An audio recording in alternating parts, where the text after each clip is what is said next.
کاری مکس ہو گئی، شہرت مال کی طلب مکس ہو گئی، جو ہی اس کے عمل میں ریاکاری آئی اس کا عمل برباد ہو گیا۔ جس نے یہ سوچ لیا کہ میرے اس عمل سے مجھے دنیا کے اندر شہرت مل جائے گی، میرا چرچا ہو جائے گا، میرا نام و نمود ہو جائے گا، اور اگر کوئی اس نیت سے جائے کہ ٹھیک ہے اللہ بھی راضی ہوگا لیکن مال غنیمت بھی ملے گا، تو اس کا ثواب، اس کا اجر کم ہو جائے گا، اس طرح کا نہیں رہے گا جو خالص اللہ کی رضا کے لیے جاتا ہے، اس کا ثواب اس سے کم ہو جائے گا جو اللہ کی رضا اور پھر غنیمت کا حصول بھی سامنے رکھے۔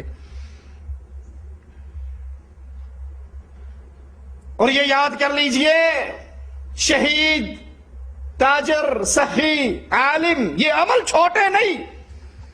اگر ان عملوں کو ویسے تولا جائے تو رسول اللہ صلی اللہ علیہ وسلم فرماتے ہیں خیرکم، تمہارے پورے مجمع کے اندر، انسانیت کے اندر سب سے بہتر وہ ہے جو قرآن پڑھے اور پڑھائے۔ خیرکم، نہ وزیر اچھا، نہ سفیر اچھا، نہ امیر اچھا، نہ مالدار اچھا، ساروں میں سے اللہ کے نبی نے کریم نکالی، مکھن نکال کے اعلان کیا سب سے بہتر وہ ہے جو قرآن پڑھتا اور پڑھاتا۔ یہ کب؟ جب رضا اللہ کی مقصود، اور جب اللہ کی رضا نہ رہے تو یہی جہنم میں جانے والا بن جاتا ہے سب سے پہلے۔ شہید کے لیے اللہ کے نبی نے فرمایا قیامت کے دن آئے گا، اس کے جسم سے زخموں میں سے خون نکل رہا ہوگا، رنگ خون کا ہوگا، خوشبو کستوری کی ہوگی، یہ شہید کا مقام۔ لیکن جب یہی عمل غیر اللہ کے لیے، ریاکاری اور دکھلاوے اور شہرت کے لیے ہو جائے تو سب سے پہلے یہی جہنم میں جا رہا ہے۔ اپنا مال اللہ کے نام پہ خرچ کرنے والا اجر و ثواب کے عظیم مقام پر پہنچ جاتا ہے۔ کتنا اجر ملتا ہے؟ مسجد رسول علیہ الصلوۃ والسلام میں اللہ کے نبی تبوک کے لیے پیسہ مانگتے ہیں اور بدلے میں کیا کہتے ہیں؟ جو مجھے 100 اونٹ دے دے میں اس کو اللہ کی جنت کی گارنٹی دیتا ہوں۔ 100 اونٹ اور جنت کی گارنٹی۔ عثمان کہتے ہیں اللہ کے نبی میں دیتا ہوں، مجھے جنت دیجیے۔ اللہ کے نبی پھر مانگتے ہیں، عثمان پھر دیتے ہیں۔ یہ مال خرچ کرنے والے کہ اللہ کے لیے مال دیتے گئے، اللہ اس کو جنت کی بشارتیں دیتا گیا، یہ بڑا عظیم عمل ہے۔ لیکن جب اس عمل کے اندر دکھلاوا، ریاکاری، شہرت آ جائے، لوگوں کی رضا مقصود بن جائے تو پھر یاد کر لو، پھر سوچ لو، یہی عمل اس انسان کو جہنم میں لے جائے گا اور برباد کر ڈالے گا۔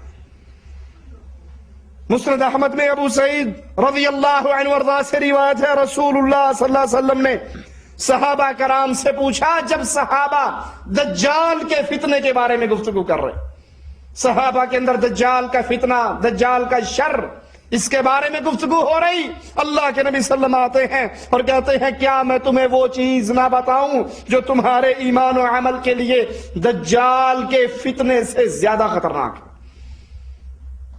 دجال کا فتنہ چھوٹا فتنہ ہے، ہر نبی نے اپنی امت کو ڈرایا، اللہ کے نبی صلی اللہ علیہ وسلم نے اپنی امت کو ڈرایا، لیکن جب صحابہ دجال کی بات کر رہے تو اللہ کے نبی نے فرمایا کیا میں تمہیں وہ چیز نہ بتاؤں جو تمہارے لیے ایمان و عمل کے لیے دجال کے فتنے سے زیادہ خطرناک ہے۔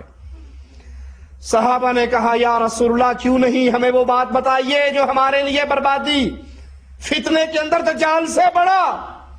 اللہ کے نبی صلی اللہ علیہ وسلم نے فرمایا پوشیدہ شرک، کہ ایک آدمی نماز کے لیے کھڑا ہوتا ہے اور جب اسے پتہ لگتا ہے کہ کوئی اس کو دیکھ رہا ہے تو اپنی نماز کو بڑی خوبصورت اور لمبی کر لیتا ہے۔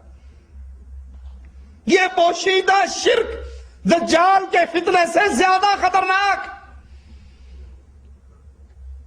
نماز اللہ کے لیے، عمل اللہ کے لیے، لیکن جب دیکھتا ہے کہ مجھے کوئی اور دیکھ رہا ہے، ریاکاری کی بیماری، ریاکاری کا فساد دل میں پیدا ہوتا ہے، اپنی نماز کو بہترین کرتا ہے، بڑا لمبا۔ اسی لیے ہم کہتے ہیں نا یہ بھائی جو تسبیح لے کے ہاتھ میں گھومتے ہیں، یہ ریاکاری۔ ارے آپ نے اللہ کا ذکر کرنا ہے، ذکر کیجئے، انگلیوں کے ان نشانوں پر ذکر کیجئے، کسی کو پتہ لگے گا؟ آپ بیٹھے آرام سے ذکر کر رہے ہیں، استغفر اللہ، سبحان اللہ، الحمدللہ، اللہ اکبر، لا الہ الا اللہ، کسی کو پتہ؟ لیکن جب آپ نے جیب سے نکال لی وہ لمبی ساری مالا، اب لے کے بیٹھ گئے اس کو، ہر دیکھنے والے بڑے نیک بندہ یار، بڑا ایسا ہے ماشاءاللہ، ان سے دعا کروانی چاہیے یار، ان کی خدمت کرنی چاہیے، بڑے نیک آدمی، اللہ کے بزرگ۔ اب وہ تسبیح ہاتھ میں ہے اور یہ کھلی ہوئی ریاکاری ہے، اور اس ریاکاری کے عمل کو لوگوں میں اپنی شرافت کا چرچا کیسے بنا لیا جاتا ہے؟ پاکستان میں الیکشن آتا ہے، بے نظیر کے فوٹو چھپتے ہیں، اس نے بھی دعا کے لیے ہاتھ اٹھایا اور ہاتھوں کے اوپر تسبیح ڈالی ہوئی ہے، اور تو میں نے ویل ملتا ہے نہیں، میں ایک ہی باری ساری پڑھ لینی ہے،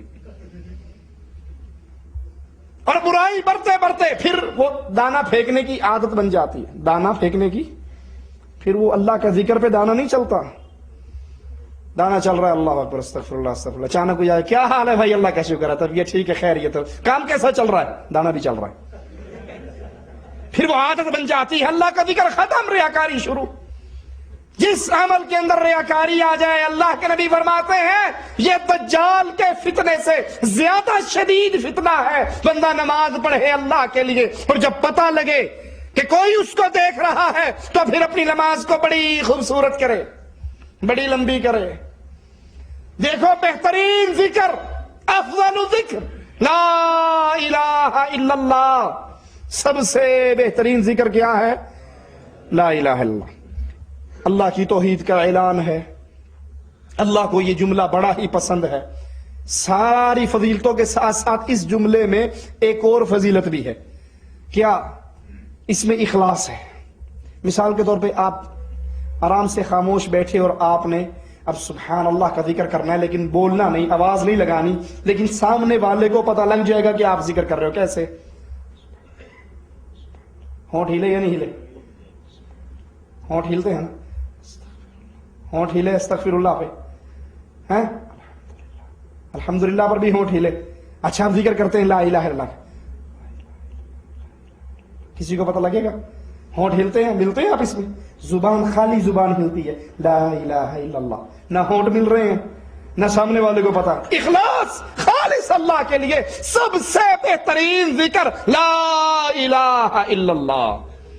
ریاکاری سے پاک کیجیے اپنے عملوں کو، وگرنہ اللہ کے نبی ڈرا رہے ہیں کہ دجال کے فتنے سے زیادہ شدید فتنہ پوشیدہ شرک ہے،